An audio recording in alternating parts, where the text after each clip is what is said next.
नमस्कार दोस्तों, स्वागत है आपका हमारे YouTube चैनल मैथमेटिक्स क्लासेज में। आज हम इस वीडियो में पढ़ने वाले हैं बिहार बोर्ड मैट्रिक परीक्षा 2022।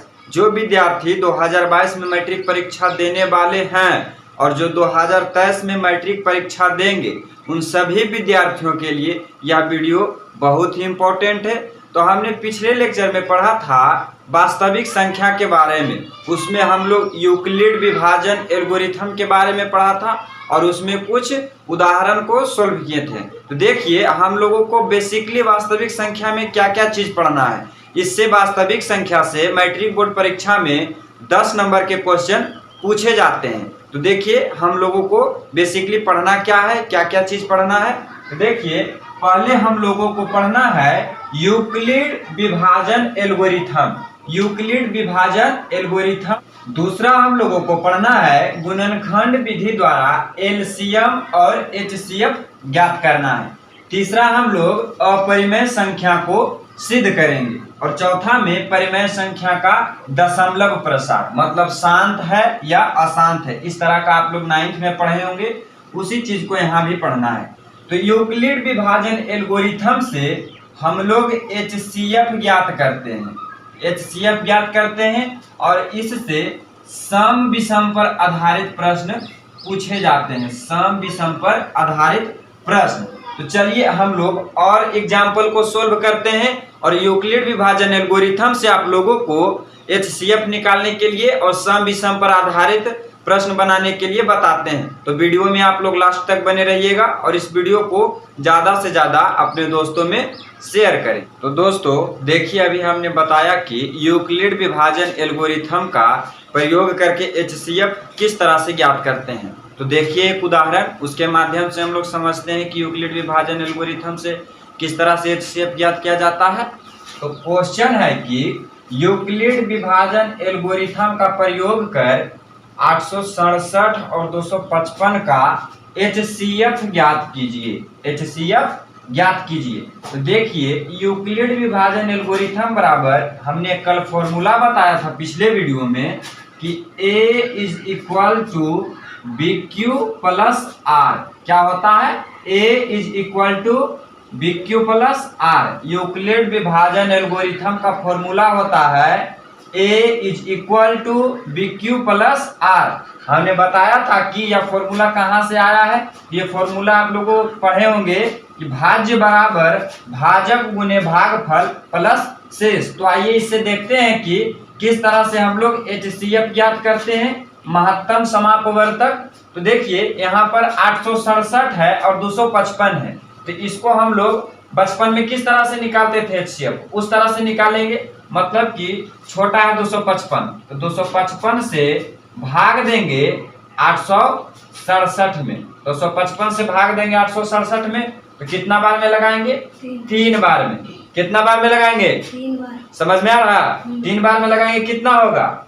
3 बार में लगाएंगे इसको 255 को, तो 765 होगा। यहाँ पर 765। तो यहाँ पर देखिए, हम लोग घटाव करते थे, आप लोग इसी तरह से बनाइएगा। पहले इसको हम लोग रफ कर लेते हैं, रफ बिल्कुल इसी तरह से बनाना है आप लोगों को बोर्ड एग्जाम में। तो देखिए, यहाँ से 7 में से 5 जाएगा तो कितना बचेगा? 2। और 6 में से 0 जाएगा तब 0। कस के बोलो, 6 में से 0 जाएगा तो 0। और 8 में से 7 जाएगा तब 1। यहाँ पर शेषफल 102 आया। कितना शेषफल आया? 102 शेषफल आया। तो अब यहाँ क्या करते थे? फिर भागा दे देते थे। किसको? 255। ठीक, 255 को भाग दे देते। अब कितना से लगाएंगे? अब 2 से लगाएंगे। 2 से लगाएंगे तो कितना आएगा? 204। ठीक, यहाँ 2 से लगाएंगे तो 204 आएगा। तो 5 में से 4 जाएगा तो कितना बचेगा? 1 बचेगा। और 5 में से 0 जाएगा तब 5 बचेगा। और ये 2 और 2 क्या हो जाएगा? कैंसिल हो जाएगा। 2 और 2 कट जाएगा। फिर 51 बच गया। 51 इसमें है कि मतलब शेषफल नहीं बचना चाहिए। एचसीएफ हम लोग इस तरह से बचपन में निकालते थे, मतलब कि शेषफल नहीं बचना चाहिए। तो फिर हम लोग देंगे भाग किसको? इससे इसमें देंगे 102 देंगे भाग। फिर कितने बार में? 2 बार में लगाएंगे। 51 दूनी 102। ठीक, तो ये कट जाएगा, मतलब कि शेषफल नहीं हुआ। अब इसको हम लोग देखिए, इस चीज को हम यहाँ पर फॉर्मूला पर फिट करेंगे। बिल्कुल यही तरह से आप लोगों को बनाना है। इधर आप लोग रफ कर लीजिएगा और इधर फॉर्मूला में बैठाइएगा। देखिए यहाँ पर लिखेंगे केस वन में लिखेंगे कि यहाँ पर क्या फॉर्मूला है, A is equal to B Q plus R. हमने पिछले वीडियो में बता दिया है कि A क्या है, B क्या है, R क्या है, Q क्या है। पिछले क्लास में बताए हैं कि नहीं? बता दिए हैं। तो देखिए यहाँ पर A is equal to B Q plus R, तो ये A है। 867 क्या है, भाज्य बराबर भाजक गुने भागफल प्लस शेष। तो केस 1 में लिखेंगे 867 बराबर 255 गुने 3 प्लस 102। ठीक, ये हो गया एक स्टेप, मतलब केस 1। अब केस 2 में देखिए क्या चीज लिखेंगे, केस 2 में लिखेंगे, क्या लिखेंगे केस 2 में 255 बराबर और क्या लिखेंगे 102 गुने 2 प्लस 51। तो यहाँ लिखेंगे केस 2 में 255 बराबर 102 गुने 2 प्लस 51 होगा। फिर 51 हो गया। फिर अब यहाँ पर एक केस 3 बन रहा, तो क्या लिखेंगे केस 3 लिखेंगे। ठीक, केस 3। उसके बाद क्या लिखेंगे, A के स्थान पर 102 बराबर 51 गुने 2 और प्लस 0। शेषफल यहाँ पर 0 आ गया। तो यहाँ देखिए HCF बराबर क्या होता था, जिससे करता था वो HCF, तो इसमें भी वही हो जाएगा। इसलिए HCF बराबर क्या हो गया 51। आंसर आप लोगों को कहेगा यूक्लिड विभाजन एल्गोरिथम से HCF ज्ञात करने के लिए, तो गलत होगा। इस तरह से बना दीजिएगा ना। ठीक, तो बिल्कुल इसी तरह से बनाना है आप लोगों को। बगल में उधर रफ कर लीजिएगा और इस फॉर्मूला पर सेट कर देना है। तो यूक्लिड विभाजन एल्गोरिथम से HCF निकालना है। और इसी तरह से अब हम लोग सम विषम पर आधारित प्रश्न बताएंगे। ठीक, तो आप लोग उसको देखिए किस तरह से बताते हैं सम विषम पर आधारित प्रश्न, और उसके बाद आप लोग बुक को बनाइएगा क्वेश्चन को। जो नहीं बनेगा फिर क्लास में पूछ लीजिएगा। ठीक, अभी हमने बताया था कि यूक्लिड विभाजन एल्गोरिथम से HCF निकालना। क्या बताए थे अभी? HCF यूक्लिड विभाजन एल्गोरिथम से निकालने के लिए। अब हम लोग देखेंगे सम विषम पर आधारित प्रश्न। क्या देखेंगे? सम विषम पर आधारित प्रश्न। तो देखिए यूक्लिड विभाजन एल्गोरिथम ये वाला होता है formula, A is equal to B Q plus R, और इससे क्या निकालने के लिए कहा था HCF। और अब हम लोग क्या करेंगे, सम और विषम पर आधारित प्रश्न। तो देखिए क्वेश्चन है कि कह रहा है दर्शाएं कि प्रत्येक धनात्मक सम पूर्णांक, क्या पूर्णांक, सम पूर्णांक 2q के रूप में है एवं प्रत्येक धनात्मक विषम पूर्णांक 2q प्लस 1 के रूप में है, जहां q क्या है, एक पूर्णांक है। पूर्णांक किसको कहते हैं, पूर्णांक किसको कहेंगे, धनात्मक, ऋणात्मक तथा शून्य, मतलब कि जितने भी प्लस वाले संख्या हैं और माइनस वाले संख्या सभी क्या है, पूर्णांक है। तो वो मतलब कि जहां पर q है वहां पर कोई पूर्णांक होगा। कोई भी संख्या हो सकता है, 1 भी हो सकता है, -1 भी हो सकता है, 0 भी हो सकता है, मतलब कि q एक पूर्णांक है। ठीक, तो देखिए इसको किस तरह से हल करेंगे। यहाँ पर लिखेंगे सॉल्यूशन, हल में लिखेंगे कि मतलब कि यूक्लिड विभाजन एल्गोरिथम बराबर फॉर्मूला क्या होता है, A is equal to B Q plus R, ये फॉर्मूला होता है। ठीक, अब यहाँ पर हम लोग B के स्थान पर देखिए, यहाँ पर मतलब कि बी क्यू प्लस आर इस तरह से होता है। यहाँ 2q लिखा हुआ है, मतलब B के स्थान पर क्या लिखा हुआ है, 2 लिखा हुआ है। B के स्थान पर 2 यहाँ पर लिखेंगे, जहां B बराबर क्या है, 2, B बराबर 2। ठीक, और यदि देखिए हम R के स्थान पर यहाँ पर क्या चीज है, 1 है, 2q प्लस 1, A इज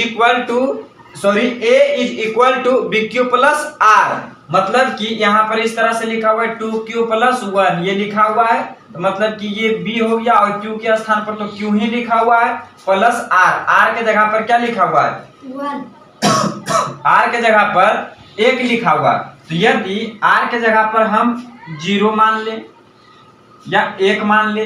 0 से लेकर 1 तक मानना है। क्या मानना है? 0 से लेकर 1 तक मानना है। अब देखिए, अब इसको हम लोग किस तरह से हल करेंगे। इस तरह से हम लोगों को मानना है, पहले b बराबर 2, क्योंकि यहाँ पर 2 दिया हुआ है, क्वेश्चन के हिसाब से मानना है। b बराबर क्या दिया हुआ है? यहाँ पर 2 है, 2 है b के स्थान पर, तो 2 मान लिए। यदि r बराबर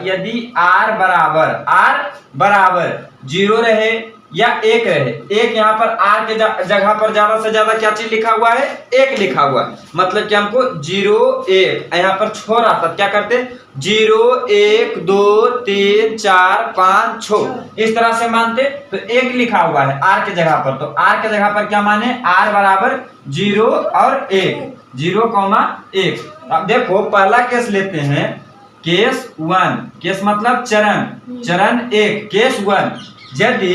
यदि r बराबर हम लोग क्या लेंगे? r बराबर 0 लेते हैं, तब क्या होगा?